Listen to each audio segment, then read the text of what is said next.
आज हम डिस्कस करेंगे कंडीशनल और बाई कंडीशनल स्टेटमेंट्स जो लॉजिक में बहुत इंपॉर्टेंट रोल प्ले करते हैं। तो सबसे पहले हम बात करते हैं कंडीशनल स्टेटमेंट्स की।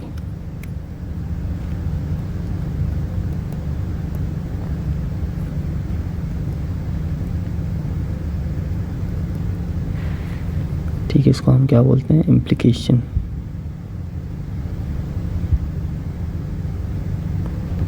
ठीक है, और इसका सिंबल है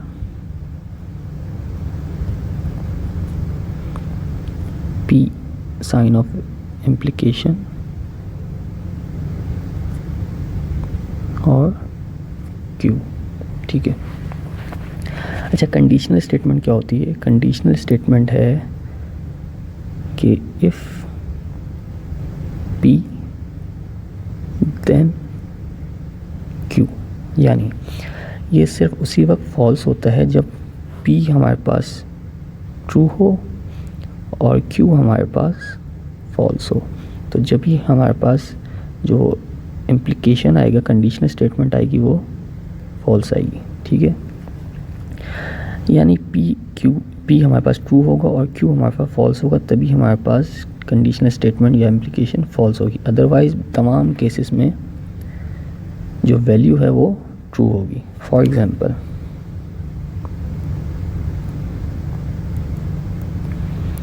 ठीक है, एक स्टेटमेंट है हमारे पास, इट इज़ रेनिंग। ठीक है, और Q हमारे पास है द ग्राउंड इज वेट। तो स्टेटमेंट हमारे पास क्या हुई?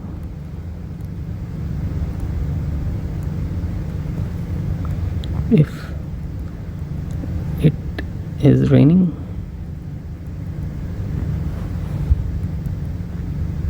then the ground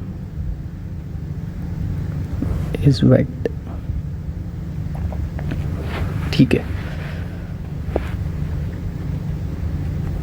तो ये हमारे पास स्टेटमेंट आ गई। ठीक है, तो हमारे पास P अगर हमारे पास ट्रू होगा, यानी इट इज़ रेनिंग, यानी अगर रेनिंग हो रही है तो इसका मतलब है P ट्रू है। बट यहाँ पे द ग्राउंड इज़ वेट, लेकिन अगर ग्राउंड वेट ना हो, ठीक है, तो Q हमारे पास फॉल्स होगा। ठीक है, तो जो स्टेटमेंट होगी वो फिर फॉल्स होगी, यानी statement is equals to false. बाकी तमाम केसेस में जो स्टेटमेंट है वो ट्रू होगी। ठीक है, अब मैं इसका आपको चार्ट बना के दिखाता हूँ। तो चार्ट क्या है हमारे पास? P Q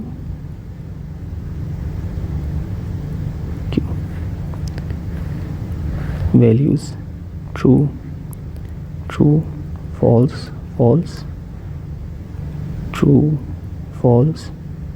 true false. ठीक है, तो कंडीशनल स्टेटमेंट क्या आती कि if P is true and Q is false, the result is false, otherwise true. यानी अगर P हमारे पास ट्रू होगा और Q फॉल्स होगा, तभी स्टेटमेंट जो है वो फॉल्स होगी। बाकी तमाम केसेस में स्टेटमेंट ट्रू होगी। तो यहाँ पे P ट्रू है और Q ट्रू है, तो स्टेटमेंट यहाँ पे ट्रू होगी।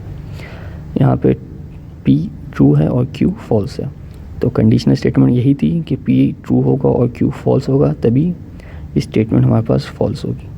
बाकी तमाम केसेस में स्टेटमेंट ट्रू होगी। यहाँ पे इन दोनों में से एक ट्रू है और एक फॉल्स है, लेकिन P ट्रू होना चाहिए था और Q फॉल्स होना चाहिए था। तो ये भी ट्रू और ये भी ट्रू। तो है सिंपल कंडीशनल स्टेटमेंट, या जिसको आप इम्प्लीकेशन भी बोलते हैं। ठीक है, सेकंड हम बात करते हैं बाई कंडीशनल स्टेटमेंट की।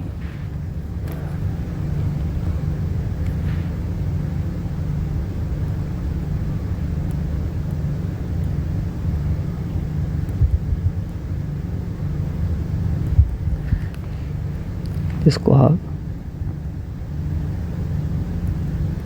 इक्विवेलेंस भी बोलते हैं। ठीक है, और इसका सिंबल है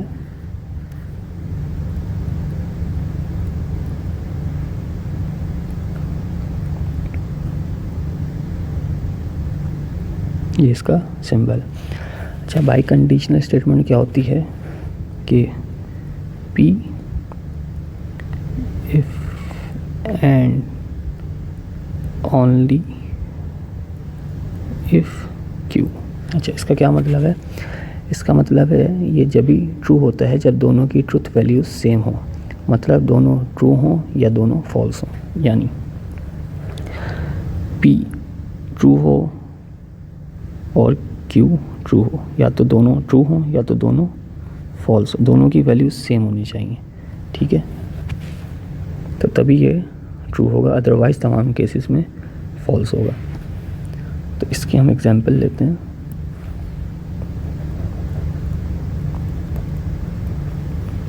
एक स्टेटमेंट है हमारे पास,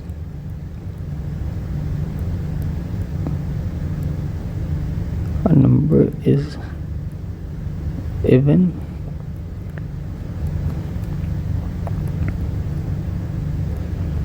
number divisible by 2। तो स्टेटमेंट क्या है?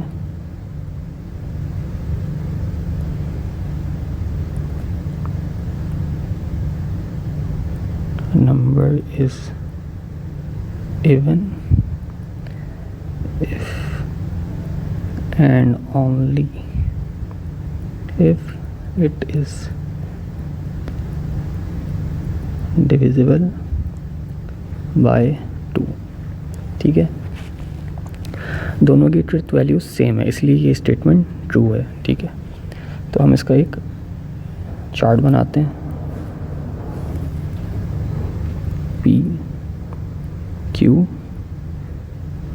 P और Q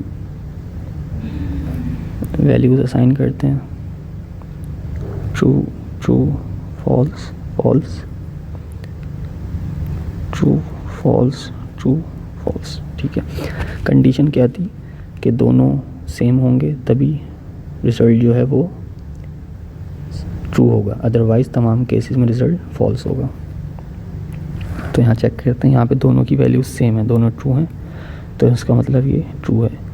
यहाँ पे एक ट्रू एक फॉल्स है, तो इसका मतलब ये फॉल्स है। यहाँ पे भी एक ट्रू है एक फॉल्स है, इसका मतलब ये फॉल्स है। यहाँ पे भी दोनों की वैल्यूज सेम है, दोनों फॉल्स है, तो इसका मतलब ये ट्रू है। तो ये सिंपल बाई कंडीशनल का चार्ट है। ठीक है, आपको समझ में आएगा कंडीशनल और बाई कंडीशनल क्या होता है। ये दोनों कनेक्टिव रीजनिंग प्रूफ्स और डिजिटल लॉजिक में बहुत ज़्यादा यूज़ होते हैं, इसलिए ये कंडीशनल और बाई कंडीशनल स्टेटमेंट्स जो हैं वो बहुत ज़्यादा इंपॉर्टेंट होती हैं। अगर आपको कोई चीज़ समझ में नहीं आए तो आप मुझसे कमेंट में इसके बारे में पूछ सकते हैं। तो समरी ये है कि कंडीशनल क्या होता है कि सिर्फ एक केस में फॉल्स होता है, बाकी तमाम केसेस में ट्रू होता है। और बाई कंडीशनल तभी ट्रू होता है जब दोनों की वैल्यूज़ सेम हो, अदरवाइज़ तमाम केसेस में वो फॉल्स होता है। तो आप मुझसे कमेंट में कोई भी क्वेश्चन हो वो पूछ सकते हैं। Thank you.